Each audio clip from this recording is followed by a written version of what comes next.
والد کی ذمہ داری ہے۔ ایک دوسری آیت پہ آتے ہیں جو میں نے خطبے میں پڑھی ہے، آیت نمبر 6 سورۃ نمبر 66 سورۃ تحریم کی آیت ہے، پہلے رکوع کی آیت ہے سورۃ تحریم کے۔ رب الکائنات فرماتے ہیں یا ایھا الذین آمنوا، اے ایمان والو، آپ کی ذمہ داری بیان کی جا رہی ہے، کیا؟ قوا انفسکم واہلیکم نارا، خود کو اور اپنی فیملی کو جہنم سے بچاؤ۔ فیملی میں بیوی بھی آ گئی اور اولاد بھی آ گئی، عزیز و اقارب جہاں تک بس چلتا ہے سب آ گئے، جنہیں گھر والے کہتے ہیں، اہل بیت، عام بندے کی اہل بیت، اہل خانہ، ان سب کے لیے احکام ہے اپنے آپ کو اور اپنے اہل خانہ کو جہنم سے بچاؤ۔ کیوں؟ وقودھا الناس والحجارہ، اس جہنم کا جو ایندھن ہوگا وہ یا لوگ ہوں گے یا پتھر ہوں گے، جب لوگ ختم ہو جائیں گے تو جہنم پتھر کھائے گی۔ علیہا ملائکۃ غلاظ شداد لا یعصون اللہ ما امرهم ویفعلون ما یؤمرون، اس جہنم پر اللہ کے ان فرشتوں کی جماعت ٹھہری ہوگی جو اللہ کی کبھی نافرمانی نہیں کریں گے۔ یعنی اگر تیرے بارے میں فیصلہ ہو گیا کہ تجھے جہنم میں انٹر کرنا ہے، تجھے چھوڑا نہیں جائے گا، یہ بھول جا۔ لا یعصون اللہ ما امرهم، وہ اللہ کی نافرمانی نہیں کرتے، ایسے سخت ہیں جہنم والے جو اوپر ٹھہرے ہیں فرشتے۔ وَيَفْعَلُونَ مَا يُؤْمَرُونَ، اور وہ ہر وہ کام کر گزریں گے جس کا اللہ انہیں حکم فرمائیں گے۔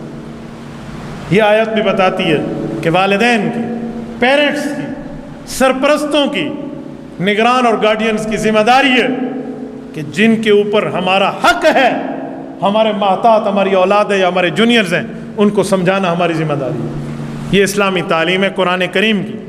آؤ ذرا احادیث پاک پہ آتے ہیں۔ صحیح بخاری، اللہ کے رسول صلی اللہ علیہ وسلم کے حدیث کا مفہوم ہے، حضرت عمرو بن سعید رضی اللہ عنہ راوی ہیں، فرمایا ما نحل والد افضل من ادب حسن، فرمایا ایک والد اپنے بیٹے کو سب سے قیمتی تحفہ یہ دے کہ اس کی ادب والی تربیت کرے۔ قیمتی تحفے کا معنی صرف سالگرہ پہ کیک کاٹنا نہیں ہے، قیمتی تحفے کا معنی بیٹے کو موبائل دینا نہیں ہے، قیمتی تحفے کا معنی اسے بائک اور گاڑی کی چابی دینا نہیں ہے۔ فرمایا آداب سکھا دو، اچھی تربیت کر لو، یہ والد کی طرف سے اپنی اولاد کو سب سے بڑا تحفہ ہے۔ اور پھر نابالغ بچے کو مارنے کا حق اور کسی کو نہیں، لیکن والد کو اللہ نے دیا۔ رسول پاک صلی اللہ علیہ وسلم کی حدیث کا مفہوم ہے، صحاح کی روایت، اللہ کے رسول صلی اللہ علیہ وسلم نے فرمایا مروا اولادکم بالصلاۃ وہم ابناء سبع، جب تیرا بیٹا 7 سال کا ہو تو اسے نماز کی ترغیب دے، اسے حکم دے، اسے سمجھا، اسے بتا، اسے روشناس کر اور اس کو ایجوکیٹ کر نماز کے مسائل پر۔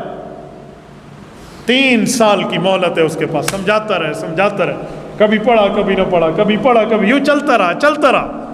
10 سال کا جب ہو جائے وَضْرِبُوهُمْ عَلَيْهَا وَهُمْ أَبْنَاءُ 10، جب 10 سال کے ہو جائیں اور نب نماز پڑھیں تو والد کو اللہ کے رسول نے اتھارٹی دی ہے، وہ اسے نماز نہ پڑھنے پہ مار سکتا ہے، ڈانٹ ڈپٹ کر سکتا ہے۔ نابالغ کو دوسرا کوئی ہاتھ تو اٹھا کے دکھائے، اسلام اس پر، رسول اللہ صلی اللہ علیہ وسلم اس کے قیامت کے دن وکیل ہوں گے، لیکن والد کو اپنی اولاد کے لیے سمجھایا جا رہا ہے، اتھارٹی دی جا رہی ہے سرور کائنات صلی اللہ علیہ وسلم کی طرف سے، رسول پاک صلی اللہ علیہ وسلم کی طرف سے اسے اختیار دیا جا رہا ہے۔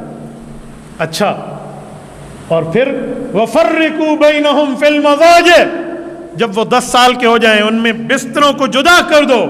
بہن بھائی اور بھائی بھائی کے بستر اکٹھے نہیں ہونے چاہیے اس عمر کے بعد۔ یہ رسول پاک صلی اللہ علیہ وسلم کی تعلیمات ہیں۔ ہمیں قرآن، ہمیں شریعت، ہمیں اسلام، ہمیں دین، ہمیں مذہب، ہمیں قرآن اور ہمیں احادیث یہ بات سمجھاتی ہیں کہ والد کی ذمہ داری ہے اپنے گھر کی تربیت کرنا، والد کی ذمہ داری ہے اپنی اولاد کو آداب سکھانا، والد کی ذمہ داری ہے اپنی اولاد کی تربیت کرنا۔ یہ جن بچوں نے قرآن کریم حفظ کیا ہے، میں ان کے ماں باپ کو کہتا ہوں، اور ان کے واسطے سے آپ سارے مجمع کے ہر بندے کی ضمیر پہ دستک دے کے، ناکنگ کر کے ایک جملہ کہہ رہا ہوں کہ اپنی اولاد کو اسکول کالجز پڑھاؤ، ہم منع نہیں کرتے، ہم نے بھی پڑھا ہے، لیکن دیندار ضرور بناؤ اور دین ضرور پڑھاؤ۔ یہ یاد رکھنا،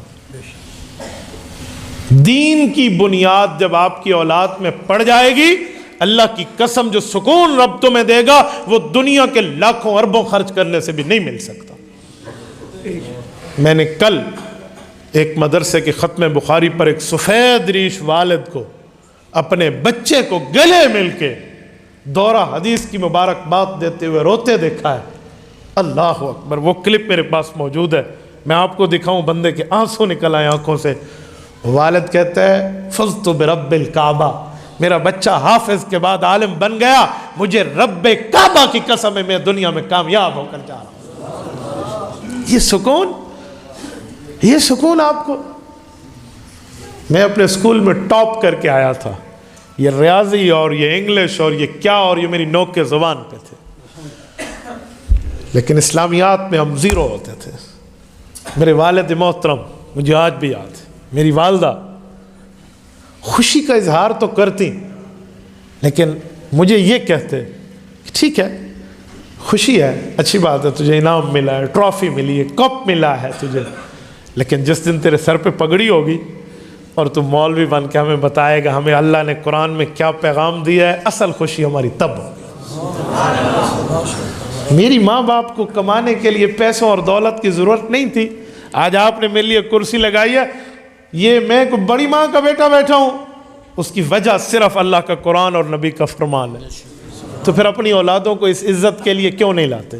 جب دنیا میں یہ عزتیں ہیں, آخرت کی عزتیں اس سے بڑھ کے ہیں. والدار الآخرۃ خیر وابقیٰ, قرآن کہتا ہے خیر وابقیٰ. آخرت کی جو نعمتیں ہیں اور آخرت کا جو ٹھکانہ اور گھرانہ ہے وہ دنیا کے ٹھکانوں اور گھرانوں سے 1000 گنا کیا لاتعداد گنا بڑھ کے ہے. تو ان بچوں کو جنہوں نے قرآن کریم کو سینے میں رکھا ہے, میں تمہیں ضمیر پہ دستک دے کر کہتا ہوں انہیں عالم بھی بنواؤ, تاکہ یہ بچے جو آج پڑھ رہے ہیں الحمدللہ رب العالمین یہ بتا پائیں کہ اس سورت کا نام فاتحہ کیوں ہے. الف لام میم ذالک الکتاب لا ریب فیہ, یہ بتا پائیں کہ سورۃ البقرہ کیوں ہے. بقرہ تو ایک کاؤ اور ایک گائے کو کہتے ہیں, قرآن میں دوسری سورت کا نام گائے پر آ گیا, کیوں گائے کہاں سے آئی یہ آپ کو بتا پائیں. سورۃ التی یذکر او تذکر فیہ البقرہ, میرے پاک پیغمبر کے فرمان کے مطابق تمہیں وہ واقعہ سنا پائیں کہ وہ گائے کون سی تھی, اس کا رنگ کون سا تھا, اس کو ذبح کیسے کیا گیا تھا, اس کی وجہ سے مقتول زندہ ہو کے اپنے قاتل کی نشاندہی کر کے دوبارہ دنیا سے رخصت کیسے ہوا, موسیٰ علیہ السلام سرخرو کیسے ہوئے اور دشمن ناکام کیسے ہوا, یہ تمہیں بتا پائیں. سورۃ آل عمران, یہ بتائیں آل کون ہے, عمران کون ہے, یہ آل عمران کی پوری تفصیل آپ کے سامنے رکھیں. سورۃ النساء, نساء کا معنی عورتیں, امراتن ایک, امراتان دو, نساء کئی عورتیں. یہ بتائیں کہ نساء کیوں اتری تھی, یہ سورت کیا تھی, یہ کیا معاملہ. یوں سورۃ الناس تک چلے جائیے. سورۃ الناس کا معنی پیپل سورت, عوامی سورت, لوگوں کی سورت. یہ لوگ سے مراد کون ہے؟